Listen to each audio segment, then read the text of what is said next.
Last week, Andrew Hohns presented BitBonds at the Bitcoin Policy Institute event in Washington, D.C. In my view, this is one of the most innovative ways the U.S. could acquire Bitcoin in a budget-neutral framework, lowering its borrowing costs while simultaneously building a national strategic Bitcoin reserve. Without further ado, here's Andrew Hohns explaining BitBonds. Fantastic. Thank you so much. For our next keynote, I'm excited to introduce, I'll tell you the title of it first, BitBonds, an idea whose time has come. Welcome me and joining us, Andrew Hohns of New Market Capital.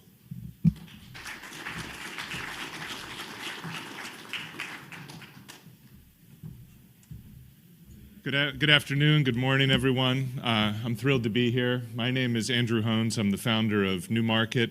We're a registered investment advisor specializing in structured credit. We've completed about $50 billion worth of notional risk transfer over the last several years with many of the world's largest banks. As respects Bitcoin, I'm also thrilled to have been the founder of Battery Finance in partnership with 1031, the largest Bitcoin-only venture firm in the world. And I'm also delighted to serve on the board of Fold. You may have seen recently we announced the completion of our first transaction blending Bitcoin with a traditionally financeable asset, which was a commercial real estate loan that we completed in Philadelphia and announced on CNBC some time ago. We have a deep pipeline of those types of investments, and we're actively working with pensions across the United States to assist them in, let's say, safeguarding their credit investments from the ravages of inflation. Today, however, I'm going to share a thought experiment related to the Strategic Bitcoin Reserve and the United States Treasury. In particular, we're going to talk about BitBonds, and our goal today is to think about how could we lower 10-year interest rates, build savings for American families, and at the same time, defease the national debt.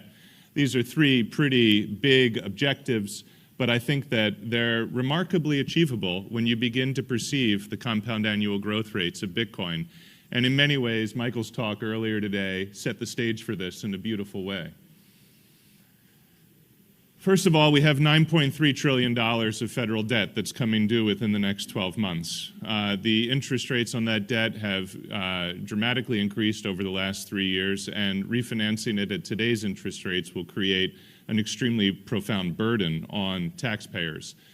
Secretary Bessent has indicated his strong desire to spread future Treasury issuances across the duration curve, avoiding the risk of putting everything in the short end of the curve, as Secretary Yellen did.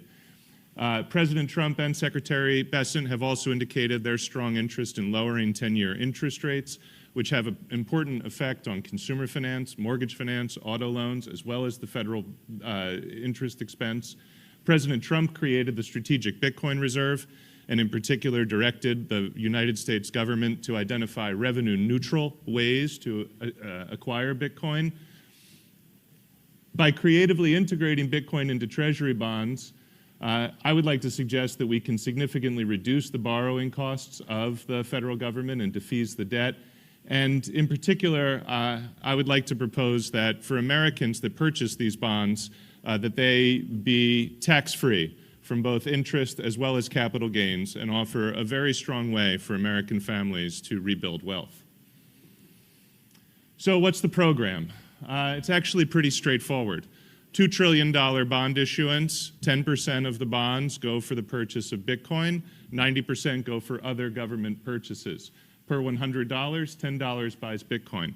The interest rate on a current pay basis is much lower than the normal interest rate, only 1% per year. This dramatically reduces the current interest expense of the federal government. At the conclusion of the bond, in this case a 10-year bond, investors are due a compound annual growth rate of 4.5% on a senior basis. That's equivalent, roughly, to the 10-year interest rate on treasuries today. And after they receive 4.5% on a senior basis, they're entitled to 50% of the Bitcoin upside, and the United States government retains the other 50% of the Bitcoin upside. What would this look like? Well, if it's a $2 trillion issuance right off the bat, that would mean $200 billion worth of Bitcoin purchased. at $90,000 per Bitcoin. That's 2.22 million Bitcoin. Of course, the price will fluctuate and likely will acquire a different amount than that, but that's at $90,000. What would this look like in terms of savings? Well, the current US 10-year rate is roughly 4.5%. And the proposed rate for the BitBond is 1%, which is a 3.5% annual savings, or $70 billion on $2 trillion of total issuance. Over 10 years, that's $700 billion. On a present value basis, roughly $554 billion. If you consider the cost of acquiring the Bitcoin, which is $200 billion, that produces a net taxpayer savings on interest presently of $354 billion. In other words, the United States federal government could acquire $200 billion of Bitcoin and save $354 billion at the same time. Of course, this is just an illustration, but I think that it would be great if American families could also purchase these bonds in addition to institutional and foreign investors. Like Tether, we learned today that they have enormous holdings in United States treasuries.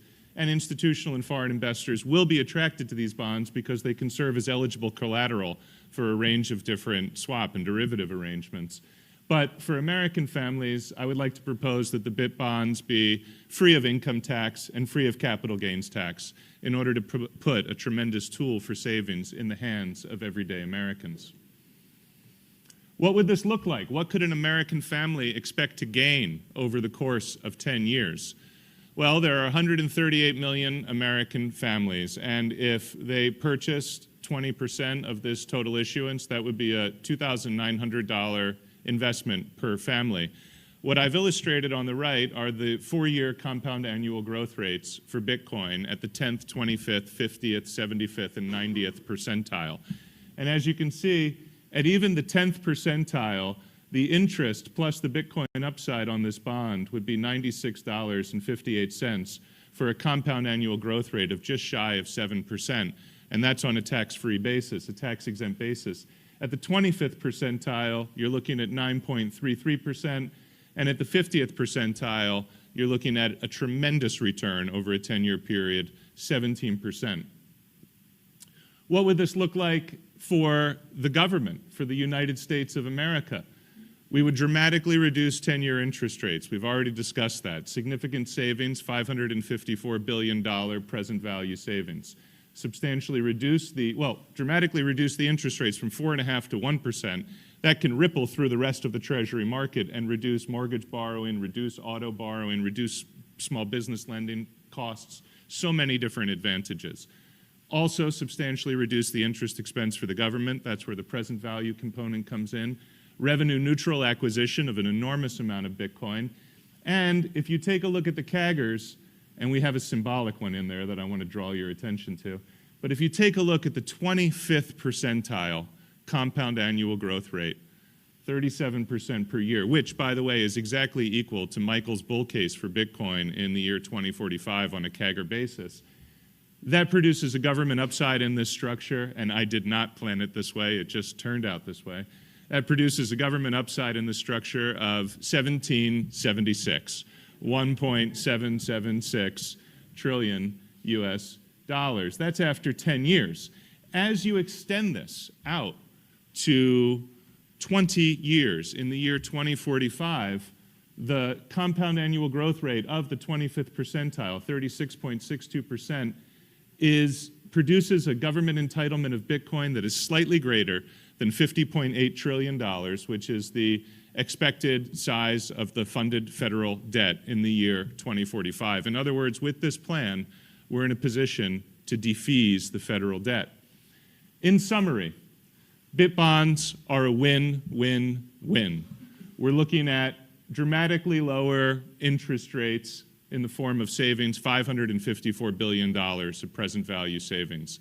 The upside that the government stands to generate is enormous, anywhere between $830 billion to over $300 trillion of upside from the 10th to 90th percentile of historic Bitcoin performance.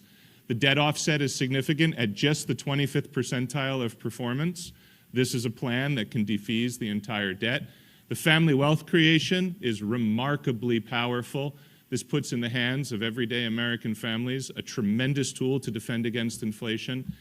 And in summary, I would love to see this adopted by the Treasury and by Congress. So I thank you all for your time today, and I'm very grateful to Grant and David and Matt for putting on such a tremendous conference. Thank you all. Andrew just highlighted how the U.S. government could issue a new type of Treasury instrument, BitBonds, to dramatically reduce interest rates while gradually accumulating a strategic Bitcoin reserve. This idea comes at a time when even Elon Musk is highlighting the fact that U.S. interest payments on the national debt have now exceeded $1 trillion annually. We are spending an absurd amount just to service the existing debt, and America still is nowhere near balancing the budget. If inflation rises further, interest rates will have to go even higher, making the debt burden even worse. This may be one reason why Trump is rumored to favor lower rates, even if it means temporarily crashing the market, because the government simply cannot afford higher borrowing costs. If inflation spirals out of control, the fiscal situation could become irreversible, although it may be already. However, BitBonds offer a creative solution. Will the U.S. adopt them? I don't know. Will they pass the Bitcoin Act introduced by Senator Cynthia Lummis? Unclear. But they should do at least one, if not both. It may be best to focus on the Bitcoin Act first, and if that succeeds, or even if it fails, BitBonds could be the next logical step. Thanks for watching, everyone, and see you next time.